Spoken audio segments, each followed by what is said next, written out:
It's the Sidekick podcast. It would normally be weekly pull, but instead you have this.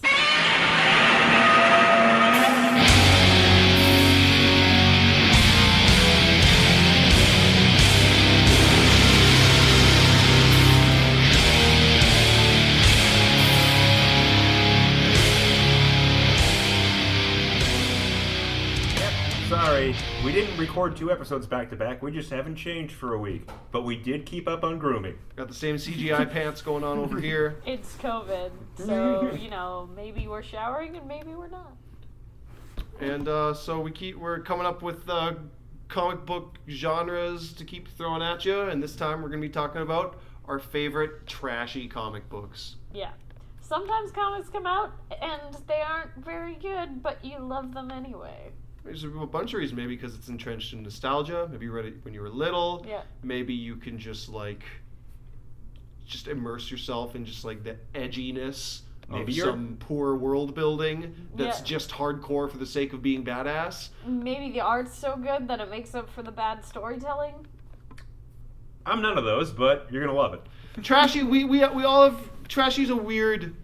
It's a weird distinction. Because, when I was looking up trashy, a lot of the textbook definitions of it imply that no work was put into it. And I'm I'm not putting it that far. Some of my favorite things that I would call absolute trash obviously took a lot of work. I guess for me, and it's interesting because, we watched a video series called Red Letter Media. They talk about Veronica in it, and it's a bad movie, but, obviously a lot of time was dedicated to making it. A lot of effort. So I feel the same about comics. You can't make a comic without dedicating tons of labor. Yeah. I'm trying to roll with the definition of trashy being if I explained it to my mom, she would make that face kind of ooh, why would you do that? For me, it's that it's good for me. I can go home and eat 10 handfuls of caramel corn. Can I tell you that that's a good thing to do? Absolutely not. I would read Moon Knight monologuing about his edginess and carving off faces 7 days a week, but I'm not going to recommend that everybody else does, so yeah. Yeah, that's sort of where I'm at. Is it a polished thing? Is it a great thing? No.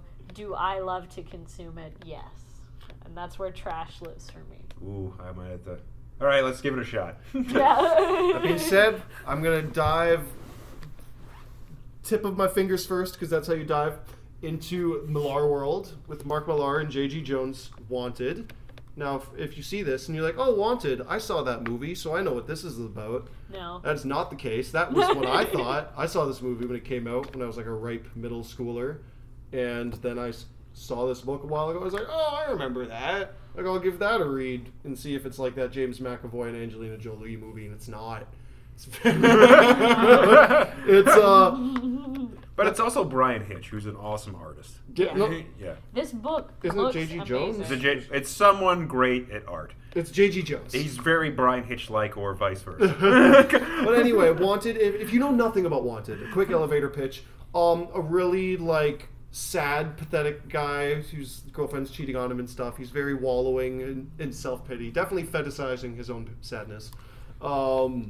He finds out that his dad was the worst, biggest supervillain ever, and he died, so now he's heir to his dad's supervillain position. We're following you on the movie. We're hand in hand. But then he so he's learned. So that's kind of what happens in the movie, right? Yeah. But then you learn in the original book version that there's actually a huge subworld of supervillains, masquerading, do whatever they want, big, colorful, superpowered supervillains, hopping across dimensions and space and time, just killing and raping and dismembering whoever they want.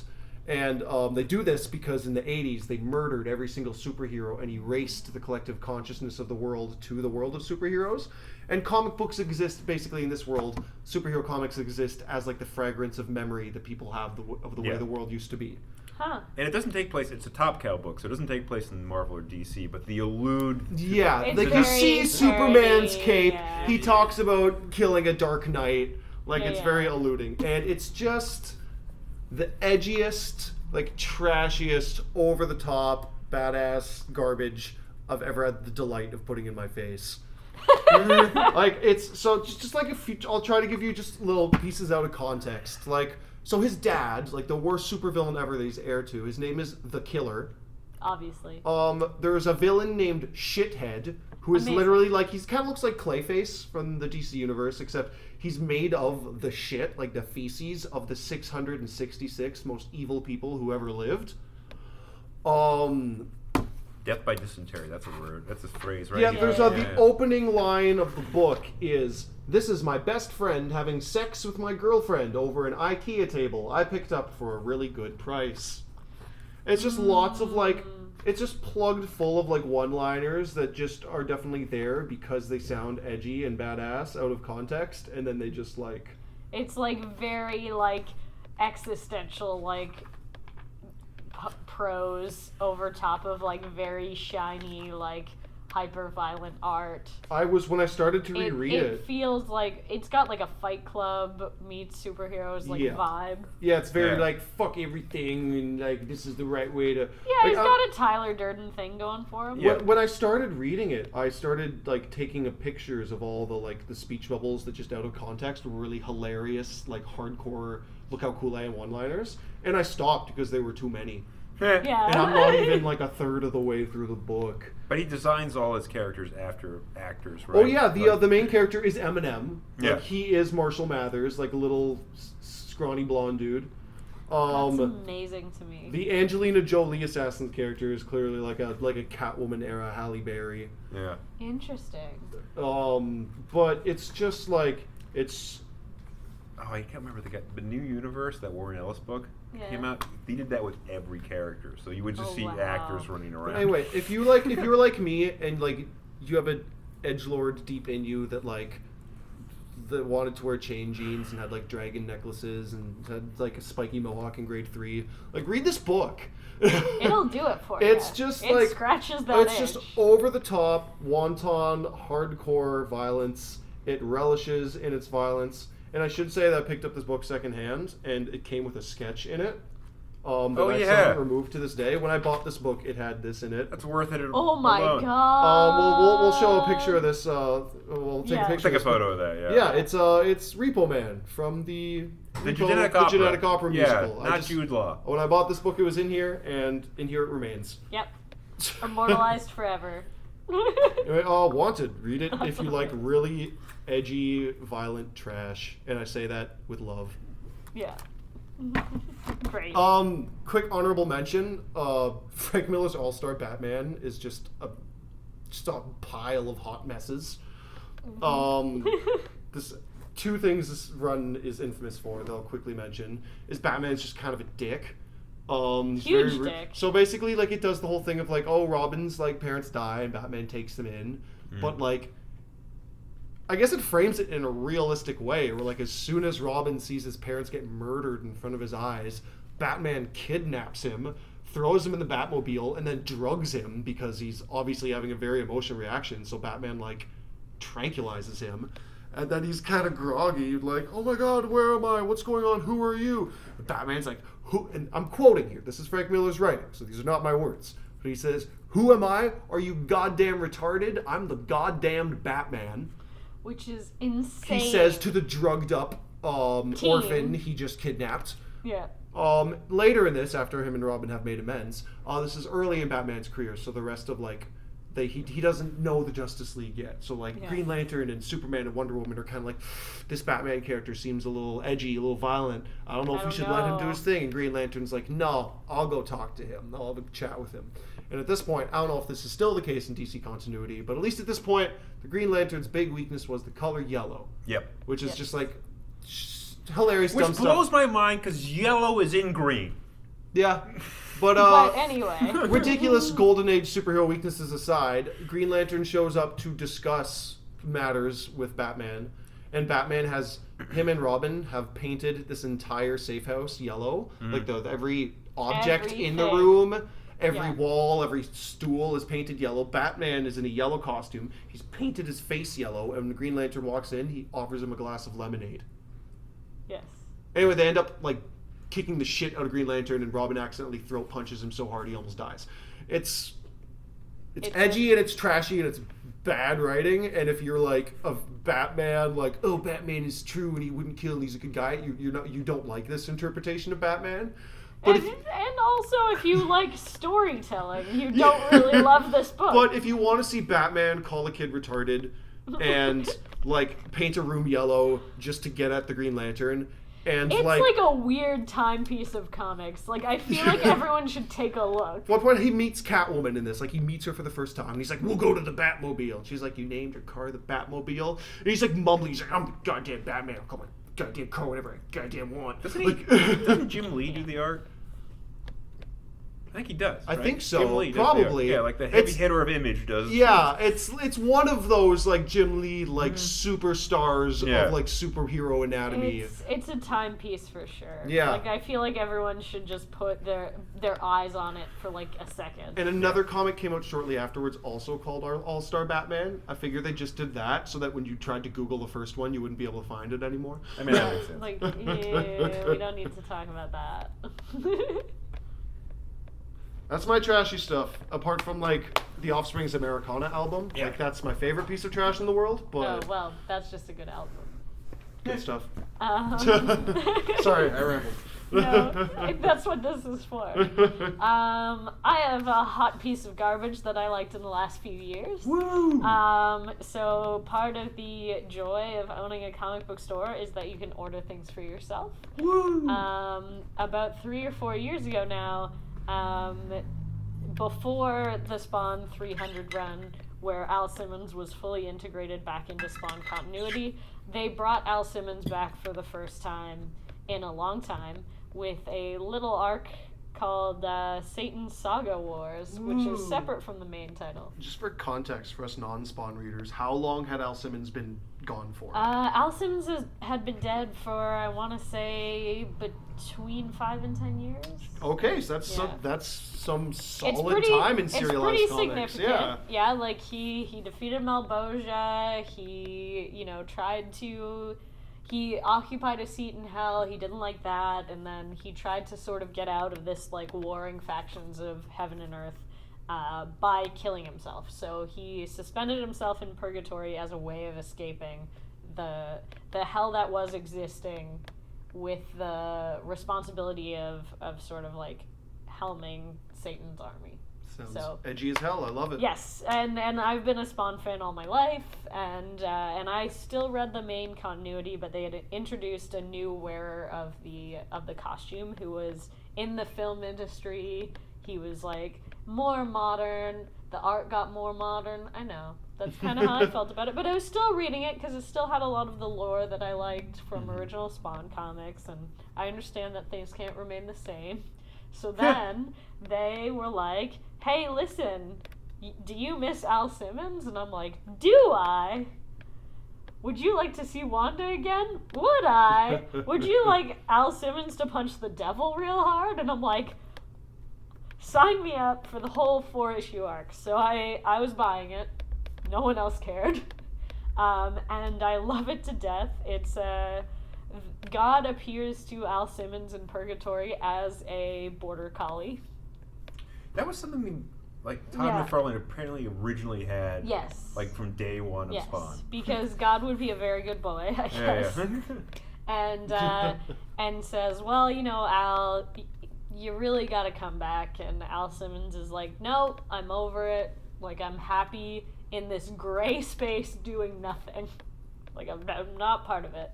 And God explains that in his absence, he sort of made this scenario where Wanda was vulnerable. So his wife, who he came back for initially, and the whole reason he was Spawn, he wasn't there to protect her anymore. So she got mugged and went to hell. Like, her soul went to hell. But why did she go to hell? That's the part that doesn't make any sense to me, but fine. Whatever. She seemed pretty good as a person, right?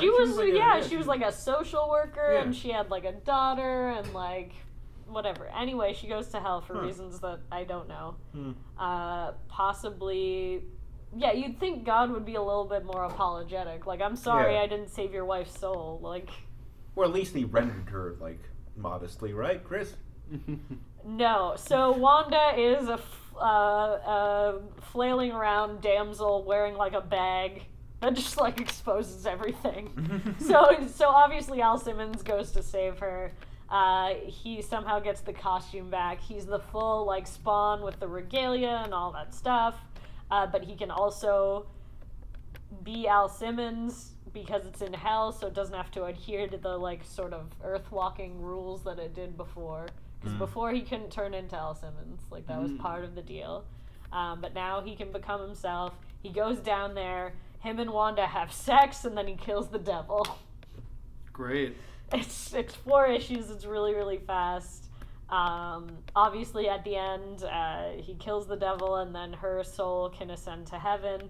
And then we sort of enter this scenario that we're in right now with the Spawn arcs, where he's back, and Spawn is on issue 306 now. So like it's now the longest running series. And he's running for president? He is running for president. It's real weird. And they never ever talk about this arc. This 4-issue arc where he beats up the devil. So the Satan Saga Wars does not fit into the regular canon other than the fact that he's back after this. And you don't need to know that to read the rest of the arc. So that's what I mean. I don't even necessarily think that if you're a Spawn canon junkie that you should read this or will get anything out of this. But like if you're like me who like kind of still reads the first like origins, like the first like 12 issues or whatever, kind of regularly, because it's like got this like 90s cheese about it. It's got this like sort of like, I don't know, like, oh, what am I going to do? My wife. Bits about it. It's very cheesy, very tropey, very, very campy.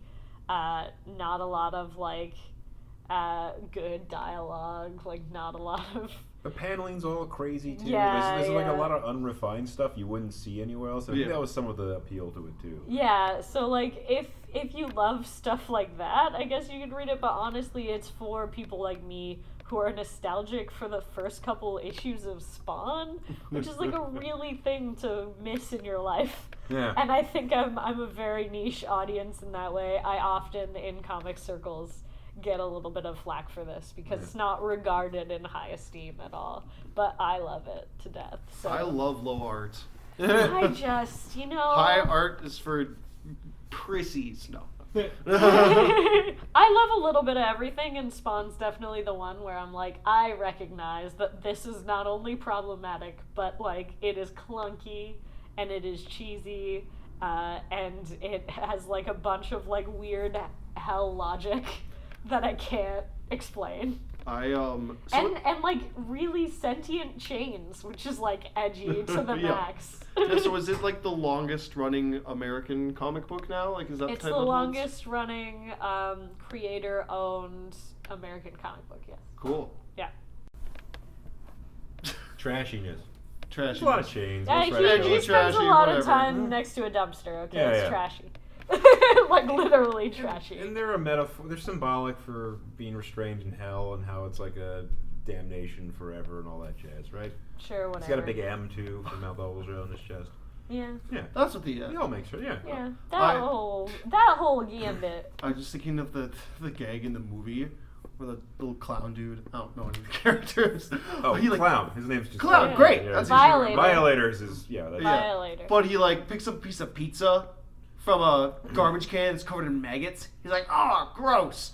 I hate anchovies. And he like takes up the anchovies and eats the maggot-covered pizza. John Leguizamo. It's so good. He does it apparently like 3 or 4 times in the movie. Like he asks like for takes. Yeah. Like he actually eats mealworms. Gross. Yeah. Oh, yeah. I guess, like, how else They're- would you get them? Yeah. They're edible. Yeah. You can eat them. I've always thought, like, Dedicated to the art and craft of acting and storytelling, And John Spawn. Leguizamo. I've always wanted to, like, crash through a pane of sugar glass. That's a bucket list for sure. I'm so curious what We that's can like. make that happen.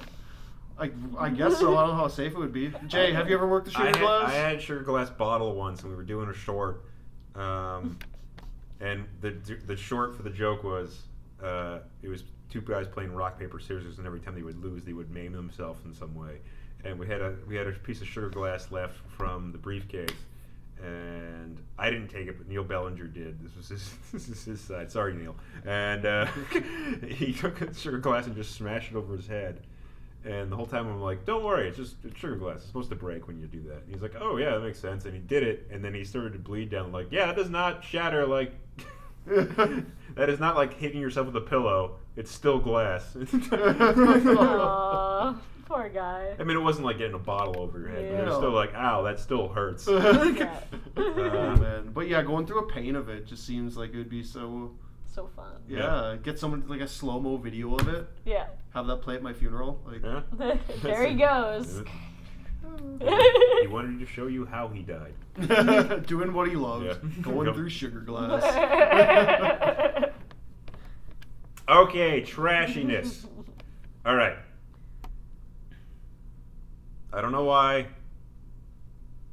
I don't know what says about me or my genetics or my upbringing. But once in a while, I always look up, like every 6 months or so, on Google, I'm like, most disturbing movies ever made. Go. And then I'm kind of Our like, spookiest YouTube video. not spookiest. I'm talking about goriest, most depraved, Oh. deviant movies ever made. And I used to do it, but not, my stomach can't handle it anymore. But I I've- used to do that. I've seen so many of them now. I've seen Dogtooth. I've seen Bunny Game. I've seen the Cannibal trilogy, but that also has like Cannibal Holocaust in it. I've seen Tetsuro the Iron Man. I've seen. I haven't seen any of Okay, these. yeah, they're just. I haven't seen any of those Yeah. either. There's more in there. They're all depraved, and they're all just Human Centipede 2, whatever. I've seen all the human centipedes. Yeah, give up there's a after lot a of while. them. There's a lot of. Two Yeah. adds a lot. Does it? Three is awful. Like 3 is not funny. It's not gross. It's Yeah. just bad. Okay. 2 adds a lot to Okay. the first one. Yeah, yeah. I'll give it a shot. Visitor Cute, stuff like that. Just Whatever. disturbing for disturbing sake. You look it up, you do it. When it comes to comics, there's a ton of them too. They're even worse off, honestly. Like Faust and stuff from the 90s. Yeah. Like they can get very rapey, they can get very vocal. They can get, and also since there's no actors you have to worry about, you can just do whatever, the fuck you want. Yep. Yeah. But my pick for I've read it more than once, just because it's just like this is very vulgar and disgusting. I don't necessarily love it, but I am captivated But I by have it to for keep. some reason, and that is Avatar Press's Crossed Universe, Volume 2, Psychopath. I know nothing of this. Tell Crossed me. has been running for so long. Crossed has been going on for fucking ever. Yes. Garth Ennis started There's a it, whole page of previews just dedicated to Crossed shit. but here's the deal: Avatar Press hit a gold vein with Crossed. Garth Ennis, our boy Garth Ennis, the boys preacher, all that jazz. He Max. He apparently had a nightmare once, and it had to do with these zombies that could talk, and they have a cross rash that goes over their face, and their thing is to kill you, but they want to put you through as much torment as possible before you die. And they can run, they can talk, whatever you could do before as a regular normal person, you could do as a crossed. So they're not like shambling zombies. No, like they no. No, if you can No, drive a and tank, they're you can hop in a wily. tank. Like and they're, they, Okay. they think about how to torture you specifically. yeah. Yeah. So like, there's just a ton of rape. There's a ton of like gore. There's a ton of just torture. Like that's the whole thing.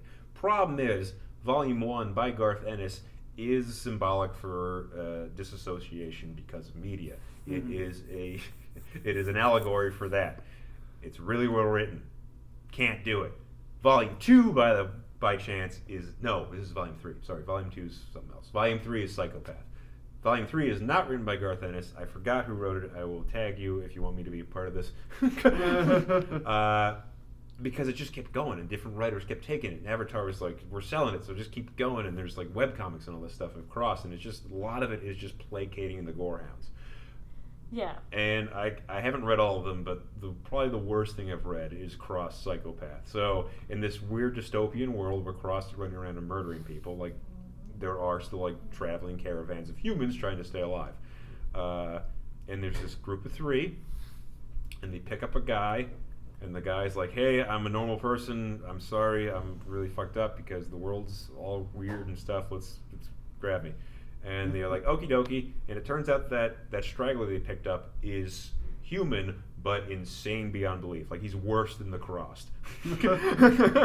All right. So, as they're trying to, like, avoid the cross, he's raping and murdering people and blaming it on the cross the whole time. And you see it all. Like, that's the weirdest thing. Like, there's these giant splash pages of just like him breaking jaws of guys so he can fuck them in the throat and then throw them to the cross, and the cross like jump on them and just do their thing to it. And I'm like, wow, that's a lot. And his whole plot is he's trying to find an old ex-girlfriend of his, and she's been dead the whole time, but he kept her boob in a Ziploc bag. and then he finds, like, oh, I found my wife. How are you doing, Ziploc bag boob? Yeah, that's cross psychopath. It's good. We don't have that here, do we? No. Yeah. We do have that at home. I don't necessarily condone having that around for like random children to accidentally see. They're gonna learn it one day. That Ziploc bag boob. You'll learn that trick. Yeah, and there's just a bunch of, and there's feuding crossed clans. That's another thing. Like, they eventually they make their own little cliques. So there's different versions of the cross. There's like the burned cross who burn their faces. There's the skin cross who skin off their faces, and they have like feuds, and they like fight in the background, and they have these giant murals of just gore and viscera. But like, what do you love about this? I don't know. I just captivated by the gore. I relate to that as well. Like, I don't condone that sort of action. If that happened outside, I wouldn't enjoy it. But there's something fascinating about reading fictional stories about really gross, disgusting, depraved, violent, horrifying shit that would disturb me to my core if it happened in real life.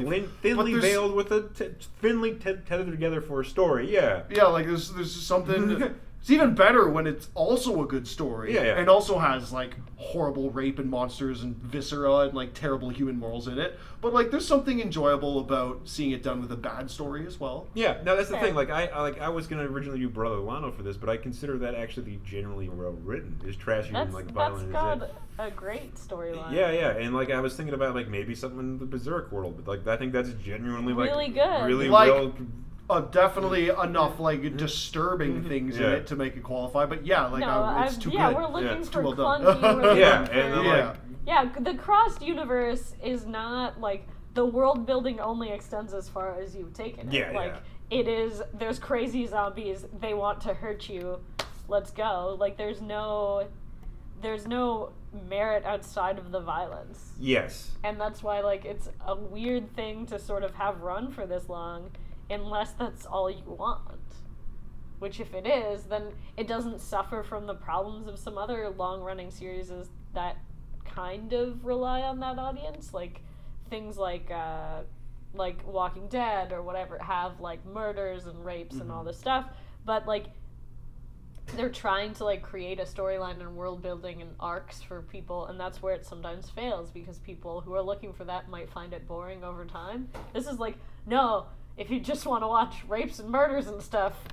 But I feel like they have to put that story on it, because like that's fine. Like I said, I enjoy reading those things too. But if Jay here told me like, oh, my new skewered magazine came in. Oh, what's that? Oh, it's a magazine that's just full page spread of like people being ripped the fuck open and having their jaws broken so a guy can fuck their jaw before throwing them to zombies. I would be concerned. But she's like, oh, there's a story. I'm like, oh, that's fine. Yeah. It's not like it traces or faces of death or whatever. But there's a market for that. That exists somewhere in the universe. Like, there is like somethingnasty.com and stuff like that. There's a market for hyper violence that is just meaningless, and Crossed kind of like fills that void a little bit. Like, I like the hyper-violent comics, but I'm not gonna go on to like 4chan and look for like the forums of like people dying. Like, I'm not interested. Like I said, like I've gotten to the point now where like the really gory movie stuff. Yeah, for sure. Like I watched Midsummer recently, finally, and some of it I kind of had to put my head back and be like, whoo.